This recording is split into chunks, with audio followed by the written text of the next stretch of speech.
everybody. Welcome to the Killer Author Club. I'm Heather Goodenclough, and I'm here with fellow killers, Killer Kara Ruda and Killer Kimberly Bell. And we're so happy that you are joining us tonight at the Killer Author Club, where you will always find us with a killer cocktail and plotting our next murders. Fictional, of course. Fictional always. Because, like the wise Stephen King once said, murder is like potato chips. You can't stop with just one. So welcome everybody, and we're just so excited that you're here with us tonight. And we have a very special guest today, and Kimberly is going to be sharing some information about our killer guest. We do. We have as our very special second episode guest, Killer Kara. Yay. Today is her pub day. Wait, where is it? Somebody's home is out today. It has been out, like, talk about hot off the press, right? Yeah. So Kara is a former magazine editor and entrepreneur turned killer author. Her first book, Real You Incorporated, and 8 Essentials for Women Entrepreneurs, led to a national speaking tour before she turned to fiction. She is now the USA Today bestselling author, international bestseller, and a #1 Amazon charts bestseller. Whoop, whoop. Yeah. Her books have been called Chilling, Satisfying Suspense, Exceptional, and an Examination of the Darkest Betrayals. And they've been translated into more than 10 languages. In her spare time, who has that, right? She's active in the areas of homelessness, food security, and empowering women and girls. And in her 20s, she created the first walk-in emergency shelter for homeless families in her hometown state of Ohio. She's received a whole bunch of awards for her community service and now lives in Southern California with her husband and her 4 20-something children who all look like they need to be on a postcard. Yes, I agree. Check out her Instagram because they're all gorgeous. Mm-hmm. Typical Southern California family. Right by way of Ohio. Yeah. So thank you for being here. I love that we get to talk about your book on the day that it came out. I know, so exciting. So it's exciting. So fun. We were just saying that it's so fun to have a group of killers come together and celebrate each other. So thanks for doing this, you guys. So Lisa Barr called us. Did you guys see that comment? She called us the Murder Mamas. I'm like, I like that. I really like that one too. Yeah, that is a good one. Murder Mamas. That is a good one. But before we get really settled in and talk murder, tell us what cocktail you brought with you today, Kara. Okay, guys. So I made first what I'm calling the Orange County Sunset Spritz, which may or may not be exactly an Aperol Spritz, but it is. But I love the color that this cocktail makes, and it's Prosecco, Aperol, club soda, and a fresh slice of orange if you have it, and it's just really light and refreshing, and yeah, it makes me think of the sunset. Good. And we have the recipe up there for people, and we also have posted that on our social media. So if you feel the need for a nice refreshing drink that's orange colored, yes, it's beautiful, like the sunset. Yeah. So Whitney says it looks good. You guys don't forget, put any questions you have for Kara in the comments, because we're going to do a Q&A later. Yeah. So cheers, you ask guys. her anything, all your burning questions about somebody's home, right? Or Aperol spritzes, whatever you want to ask me about. Yeah. So Kimberly, what do you have a cocktail with you tonight? I just have a glass of wine. Oh, perfect. Yeah. And I have mine. All right. Cheers, killers. Yeah. Cheers to Kara and cheers.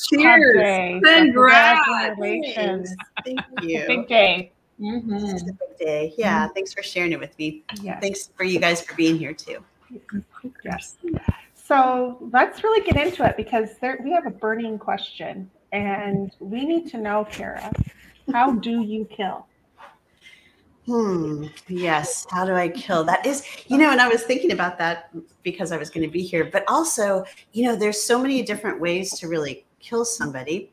And fictionally speaking, of course, I think my characters prefer the more long and slow suffering death. If I look at my characters, so they kind of prefer maybe some organic or plant-based murdering devices. Now, that's not to say that at times, you got to take matters into your own hands. I do in somebody's home, in fact, have like a more violent murder take place, which was surprising to me because, like I said, usually like Jane and the favorite daughter, she kills by just going out to her garden and she's got some azalea plants that do the job. And the best day ever, Paul might have some powdery stuff in his car. And, so somebody's home is different in that sense because I wrote this book during the pandemic, during the lockdown part of the pandemic, and when everything was really scary, and the only thing that you really had a feeling for that could be safe was being at home. So I started thinking but what if that isn't safe? And so that's kind of where this I love that. And it made it a really claustrophobic and it's probably my darkest book yet, unfortunately, or fortunately, or whatever it is. So the how do you kill question is a little different in this book, and it's hard to talk about without giving it away. But we can't give away too much. We can't give away too much. But have you found in your writing that you found a perfect way to kill someone, or that maybe you'd like to try someday? I did come across a really, really great way to kill. That's this is so funny, but I can't really say what it is, but it is coming about in my next book. Yeah, don't tell them. Yeah, don't tell people. Yeah, we don't want to give away trade secrets. It was so devious and really simple, So how did you find it? Where did you find it? Did you read about it? Or? Yeah, I read about it. Okay. Because I do think the most the cleverest killing methods, maybe The Next Wife has one of those too, is something that's deadly, but then doesn't leave a trace, So I kind of like those as far as the killing. Yeah. I think we're going to have to talk because that sounds a lot like my next book. Okay. The one I'm working Interesting. on now. So you guys, for people watching, the three of us met just out, right? Doing conferences and things like that, like pre-COVID, before we could go places and see people. But one of the conferences, and I don't remember which one it was, but I went to, she called herself the Poison Lady. Did you guys go to that one? I did not. I wish I would. I'll have to look up. I'll look up my notes on it and send you her name, because she literally, she was like some sort of scientist specialized in ways to poison a human being. And she was like, it could be, you can put it in your blood. It could be something you inhale. It could be, but she was fascinating. And you should have seen this whole room of all murder mamas and papas. Maybe it was like this. It was fascinating. Yeah. I do think that, to me, I would love to hear her speak, because to me that is a fun way to kill is that way. Poison. And trying to figure out too what, how long it takes, how many doses, is it something you can do over time, or is it just instantaneous? And are you going to get caught doing it, right? Because some of these, they can find it right away in your body, but then there are others that makes it look like a heart attack, or exactly. We love those. Yeah. So clever. So I read, and I can't remember where I read it, and I didn't write it down, and now I couldn't find it back right before this, but Kirkus said about you, and maybe it was for this book, I don't know, but they said something about whatever the undercurrent of society is, or the darkest corners, or whatever, you have perfected it. So where does that come from? I know, it's so funny, isn't it? I love that review too. Andrea, Great Thoughts, sent it to me, and she's like, is this kind of weird? I'm like, oh my God, I love this. Yeah, this is the best. Yeah, enshrining the worst of human nature is what I'm perfecting, apparently. So yeah, I don't know where that comes from, but I think it is, like you were talking about in episode 1, something about working through kind of the dangerous and dark elements of society. They come into your awareness, and then I think through fiction, being able to work through them and maybe a little bit taking charge of them through your characters and saying, right. okay, I hear about this in the world, or I see this in the world, and maybe I can put some of these elements in my book, help people to see them maybe, and then also keep them in a fictional world where there's resolution at the end too. Right. Yeah. Yeah. And, building off of that, there is a storyline in your new book, In Somebody's Home, that as a mom just terrified me. And it was, I don't want to say too much, but you write from the point of view of a young adult who's a good kid, a great, really good kid who finds herself, but kind of puts herself in a really bad situation where she's involved with something that gets splashed all over social media. And, that just the fear of that, just, as a mom, and, you have good kids, but, what was that like writing that? Yeah, and that was one of the things, that incident, or a case of that incident happened near me in a community around here. And it's happened in a lot of different places. But that was the question, like, how does that happen? And, good people do bad things and they make mistakes. So how is it? I don't know. It had to come into my story somehow. And I felt like maybe making it from the perspective of the daughter, to try to explain herself a little bit, or try to explain when teenagers get caught in bad situations. And I mean, unfortunately now, just boom, everything is public, and that's what happens to Jess in the story. But yeah, so I guess maybe it's another way to try to understand it. Right. Yeah. That makes sense. So you write like from multiple points of view too, right? When you're writing a story. And so it kind of, like, how do you piece all that together? Do you work from an outline? Do you write first one and then the next, and then go back and thread them together? What's your process like? My characters, this one, has a lot of points of view. A lot of moving pieces. A lot, yeah. And I'm not a plotter or an outliner. So really, they just kind of come on stage. I think in my mind, it's almost like they're on stage. And so Tom came on stage first, and then all of a sudden somebody else is appearing. I'm like, who are you? And then Julie came on stage. So the characters slowly started joining the conversation. It was really fun to kind of go about it that way. The problem is I had to make sure nobody got too much stage time. So I had to keep a running list of like, who talked last? Who did we just leave off with? But I think to me, it's really fun. It's way different than Best Day Ever, Favorite Daughter, where I had one protagonist all the way through. This was really fun for me because I was excited to see what the next character was going to say about what was happening. And I think it's harder and it's easier, right? Because you have less story to tell, which is, less words to write per character then. But then it's harder because you have to make sure that they all kind of weave together. Right. And keep track of where they are. I don't know which one I prefer. Yeah. And you do such a great job of keeping the voices so distinct. Yeah. Too. And that's a real challenge when you're writing from multiple perspectives, and you do such a great job with that.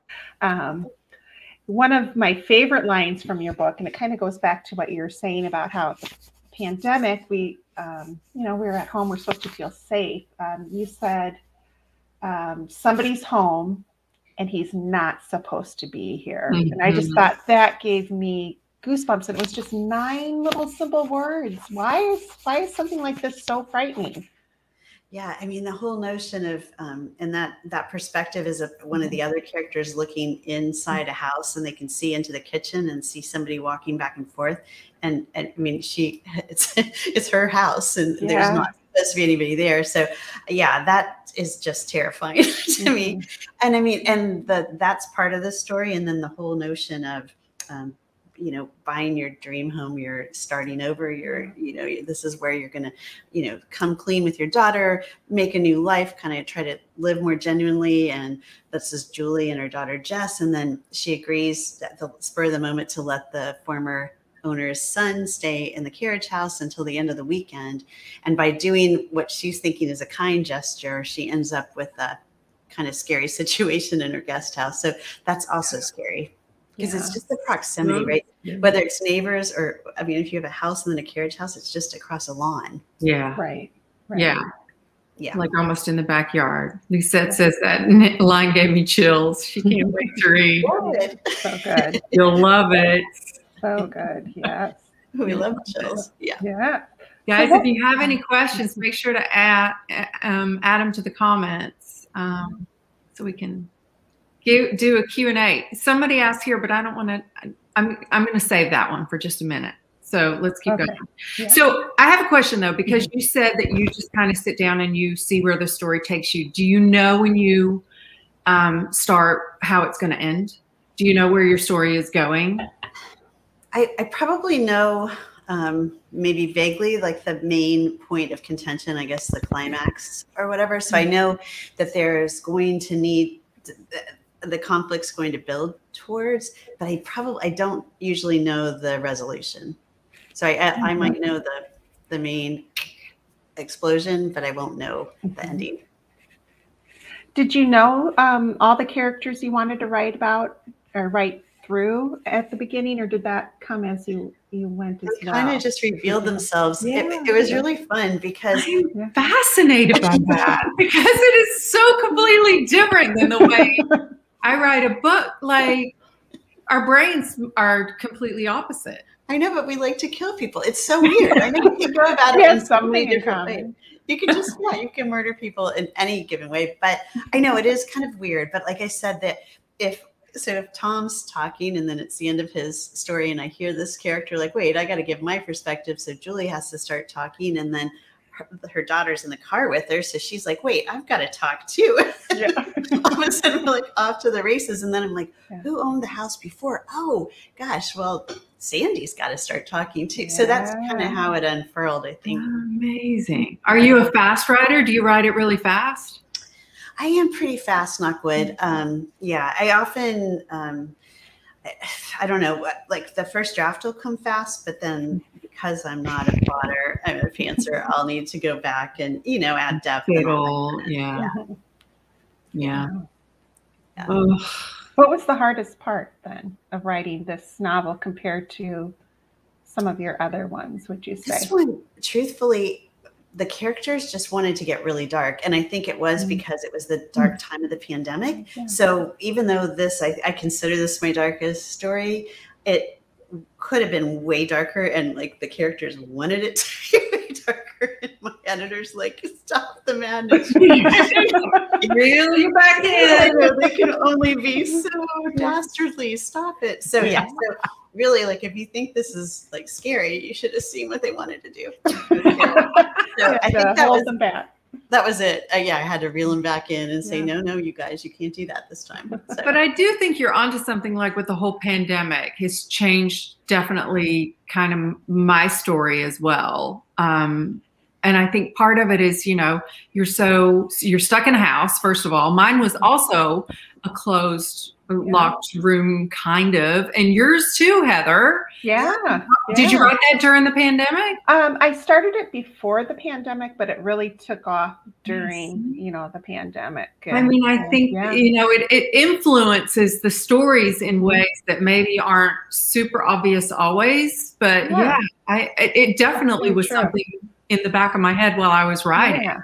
I think so. And I think even some people are putting the pandemic in their stories, but I do think like the atmosphere and the energy in the air is infused into whatever you're writing. I can't even imagine it not be. Right? Yeah. Right. And especially like when we were writing about homes and we're writing about domestic settings and that's where we're stuck. Right. Yeah. Right. Not that it's bad. It's just where we are. Yeah. Right. So that brings me to the question without, giving away too much, but for your next book, do you step outside of the home a little bit? Do you feel like stepping out into the world again? Like, does it feel safer to do that, even though we know our characters will step into something dangerous? Trisha asked that question too. Good. She said, what's the next book? Oh, okay. Yeah. I do step out. Well, I step out in a couple of ways in the next book because I've only ever written about settings in Southern California and back where we came from. And when this next book leapt into my head, it's set in Washington, D.C., which we got to spend some time there over the last few years. And it was very surprising because that was a very different setting. And then on top of it, I mean, it's still a husband and a wife situation, but the setting in DC is so intriguing because there's all the history and all that. And your next book has something to do with politics, right? Isn't she like a congressman's wife or ex-wife or something? She's the congressman's wife, and you know, when an untimely demise of the congressman, she decides that she will take his place, run for a seat. Oh yeah, that sounds so good. So good. It was fun to write. Oh my Amazing. So good. Yeah. So I guess to answer your question directly, my characters are stepping out. They're back kind of out in the world more than somebody's home. Somebody's home is everybody's at their house pretty much, and then trying to hold on to what they want. Yeah. And Jody and Martin Ash are out in the world for sure. Yeah. I'm curious to see if the next wave of books does that, you know, for authors in general too, stepping outside of the home a little bit. You're like, get me out of here. I can't take another day. Or like on a vacation. I'd like to write one of those. Yeah. For sure. Yeah. Everybody loves the premise for your next one. Sounds great. Sign me up. It was really fun to write. I'm just worried that you got to be careful not to tell too many secrets in DC. So Oh, sure. Yeah. For sure. Yeah. Hopefully I didn't, but it'll be fun. Awesome. All right. So we have a killer giveaway. Trisha just asked, when does it come out? That one's November 15th. It's called The Widow. And it comes that's not that far away. No, it's really soon. That's 2 in a year. That's fast. That's impressive. Oh my gosh. Really, yeah. I know. I've been pandemically prolific for sure. That's amazing. Can you come over and write my book? I know. I'm like, I got a little bit left to go. And, See, that's a long way to go, but that's great. Yeah. All right. So we do have a killer giveaway. So we are going to Kara's going to give away, how many books did you say? 1 book, right? 2 books. 2 books. Yeah. And we're going to keep this up for 24 hours. So we'll come back tomorrow night around this time and choose 2 winners for somebody's home. So just add it to the comments. What other state besides California does Kara call home? So add your answer in the comments. And like I said, we'll come back tomorrow night around this time and pull 2 winners from the pile. And you get a signed copy of somebody's home. Yeah. Oh gosh. So Kara, what other things do you have planned for this week? This is such a big week for you. It is a big week, and it's all virtual. Yeah. which is, you know, I was thinking when The Next Wife came out last May that would be like my pandemic book, and you know, it was a different experience, but nope, this is my pandemic book as well. You get 2. If November's a pandemic book, I'm gonna be like, I don't know what I'll do. Yeah, I know. So hopefully by November we'll be. But anyway, I'm really excited. I am doing an event called Wine and Words with the Huntington Beach Public Library's literacy volunteers, and it's their 8th annual. It's on Saturday night. Tickets are $25, and it goes to support all the programs it's adult literacy. It's so important. Anyway, there's information on my website about that, and I'm excited for that one. I will be sitting here in my chair as usual, but we will all be together at Wine and Words. Very fun. I love it. That's great. So, fun. Well, Kara, you know what? You have survived the Killer Author Club. The Murder Mamas. Yes. No, Killer Author Club. Lisa has to start the Murdered Mamas. Yeah. So Killer Author Club, Kara has survived. So we bequeath this to you. We would like for you to print it out and cut it out and pin it to your shirt and proudly wear it. I'll put it on my website. Yes. I love it. Yeah. It's Congratulations. awesome. Thank you. I Thank love you guys. So, And thank you so much for all the great questions and for talking to me. And yeah, should we mention that I signed on twice, you guys, before the show started. And there were 2 of me in this box. I'm like, I only 1 of me. So luckily that didn't happen when we went live. So there's just 1 of me. So that. I think that would have been, double the fun, Kara. No. Yeah. I mean, I've never laughed so hard with like tears rolling in my eyes like minutes before we went live, you guys. But anyway, it all worked out. There's only 1 of me. I've got a killer badge on my head. All good. Yeah, I'll take that off now. I love it. I like it there. I love it. No. Oh no. There. All right. There we go. Yes. Well, thank you, Kara, so much. And we are so excited for you. And we want to thank everybody for being here for this special day. Yeah. And we are back in 2 weeks from today. So what is that? February 1st. Mm-hmm. And we have a special guest planned. Here's a little teaser about who it is. Edgar Award nominated, New York Times and USA Today bestselling author of 8 novels published in over 20 countries. Her latest book is about an isolated farmhouse, a deadly snowstorm, and a small child found in the snow. Look at that possibly be. You definitely do not want to miss. And like I said, Tuesday, February 1st, 9 p.m. Eastern, 8 p.m. Central, 6 p.m. Pacific. Kara. Yes, 6 p.m. Pacific, everyone. They leave it off the graphics all the time, but it's 6 p.m. Pacific. We will work on that. We will get it on there. Out here in the West Coast, people. Yes. I love it. Yes. Well, thank you everybody for being here, and we will see you next time. For sure. Thanks, everybody. Cheers.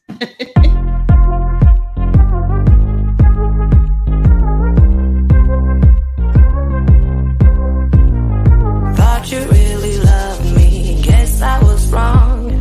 Thought you'd never leave me, guess I was dumb. Waited like forever to be your +1, but